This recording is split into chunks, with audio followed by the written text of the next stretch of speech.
Losing a child can be the most devastating thing to happen to a parent, especially if the child disappears without a trace.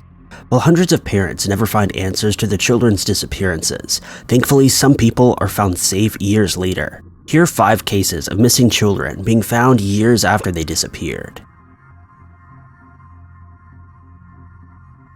Number 5.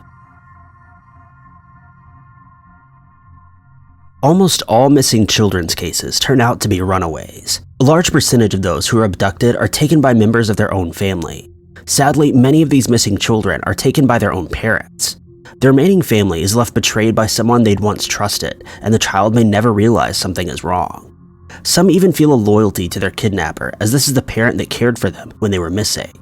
It's a situation where there are no winners, and this was the case when Bobby Hernandez fled his old life with his 5-year-old son. 5-year-old Julian lived with his mother in Alabama, but saw his father Bobby often. In August of 2002, Bobby told his ex-girlfriend he was taking Julian to preschool. This is the last time that she would see her son for 13 years. Bobby Hernandez obtained a new identity, complete with driving license, and started a new life with his son in Ohio. He married and had 2 daughters with his new wife, but continued to provide Julian all the support and affection that he needed. Julian did well in school and looked forward to college. It was only then that his father's lies came undone. Julian needed a social security number to apply for college, but the one his father had given him didn't work. Together with a school counselor, Julian realized why. He was living under a false identity.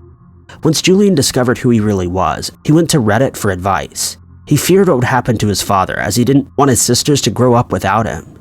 Eventually, worldwide media became involved, and Bobby Hernandez was arrested for fraud, tax evasion, and kidnapping. Julian's mother had never given up hope of finding her son. She'd always believed he was with his father and didn't think Bobby would hurt the child. Even so, she continued to worry about him and feared for the safety of her other son. Bobby pled guilty to all charges. Julian tried to argue that his father shouldn't be sent to prison. However, due to the devastation that he'd caused, Bobby was sentenced to 4 years in prison, with further 5 years supervised after his release. Number 4.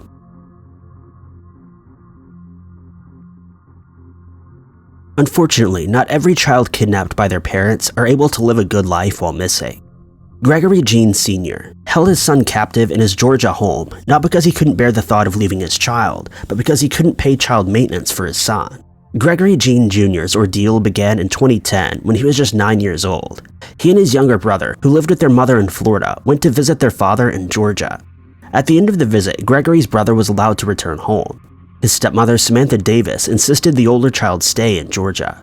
Gregory's father and stepmother were initially kind and caring, but soon turned abusive. Gregory was cut off from the rest of the family and forced to work as a maid for Smith and her biological children. For years, he was a modern-day Cinderella, beaten with a stick by his stepmother and made to use a bucket as a toilet while the others watched.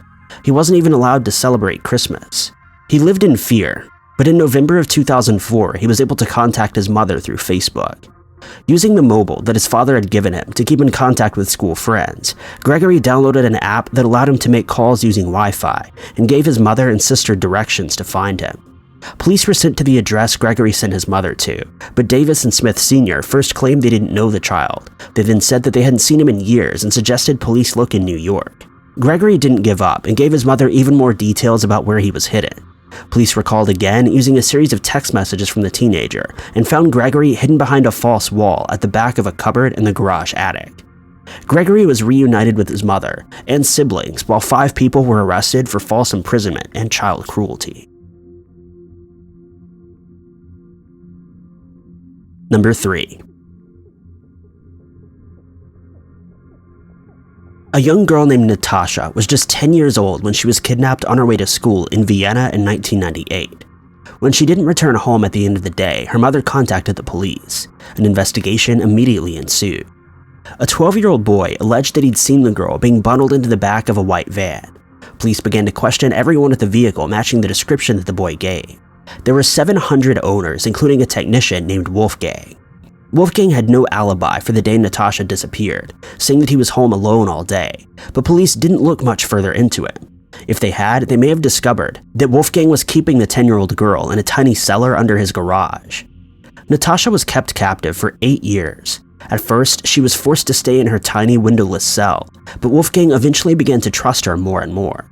She was forced to cook and clean for him, all the while addressing him as Lord or Master. Wolfgang knew he had complete control over Natasha, everything from her schedule to what she ate. As police turned west and investigated a Frenchman for Natasha's disappearance, Wolfgang got arrogant, believing he'd gotten away with the kidnapping. He let Natasha walk free in his house and garden, and once allowed her to go swimming in a neighbor's pool. He even once took her skiing. Despite this, Wolfgang wasn't kind to Natasha. She later said that she'd been kidnapped to serve him rather than be a companion for him. He would beat her, threaten her, and severely underfeed her. In 2008, Wolfgang told Natasha to vacuum his car, which sat at the front of the house. Initially, he supervised her work, but a phone call distracted him and called him inside. Natasha took the opportunity to make her escape. She fled to a neighbor's house where the elderly woman that lived there called the police. Realizing what had happened, Wolfgang fled and took his own life. When Natasha was reunited with her parents, she weighed little more than she had when she disappeared and was only 6 inches taller. Despite her traumatic teenage years, Natasha had gone on to become a very successful woman. She's now published a book about her ordeal and has worked to help others. Number 2. For many decades, China has had a problem with child trafficking. Thousands of young children are stolen from their families to be sold into a new life across the country. While some children may find their way as far as Vietnam or Singapore, most remain inside China's borders. Unlike other parts of the world, many of these children aren't destined for a life of abuse or sold for their organs. Instead, they're purchased for up to $13,000 to wealthy families who simply want a male heir to continue their family line. Soon Bean was just 4 years old in 1991 and was at a vegetable market with his family when he was snatched by traffickers. His parents dropped everything to find their beloved son. Many parents of abducted children in China have claimed police are no help in tracking them down. Police would wait 24 hours before acting, by which point the culprits were long gone and there would be no trace to follow.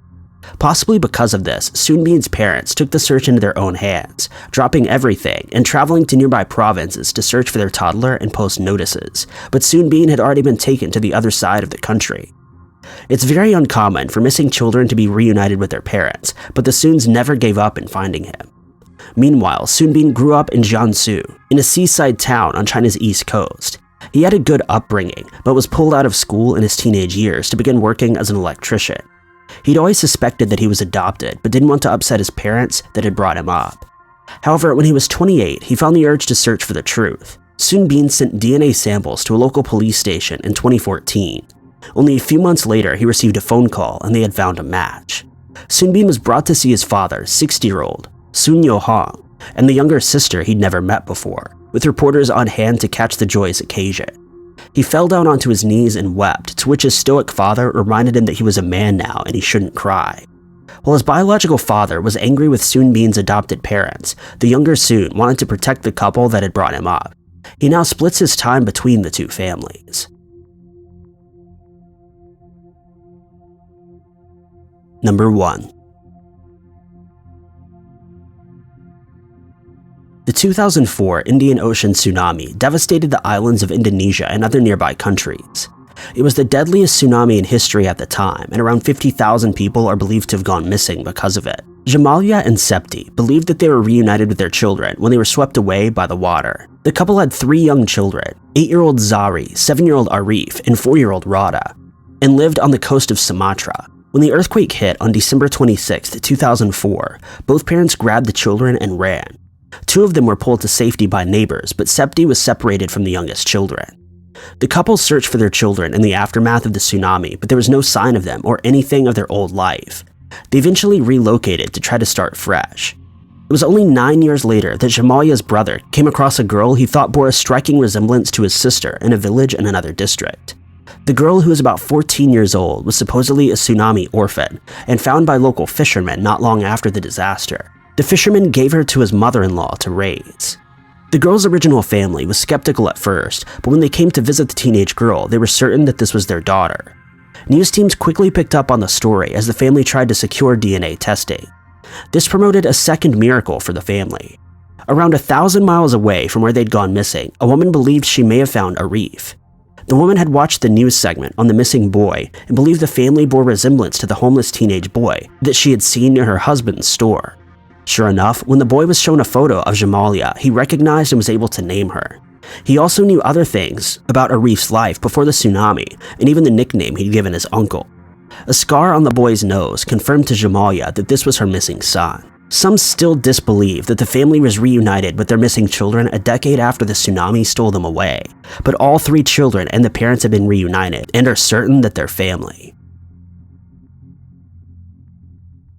Thank you guys so much for watching. If you liked this video, be sure to click that like button. Also, don't forget to subscribe and click that notification bell to keep up to date with all of our future uploads.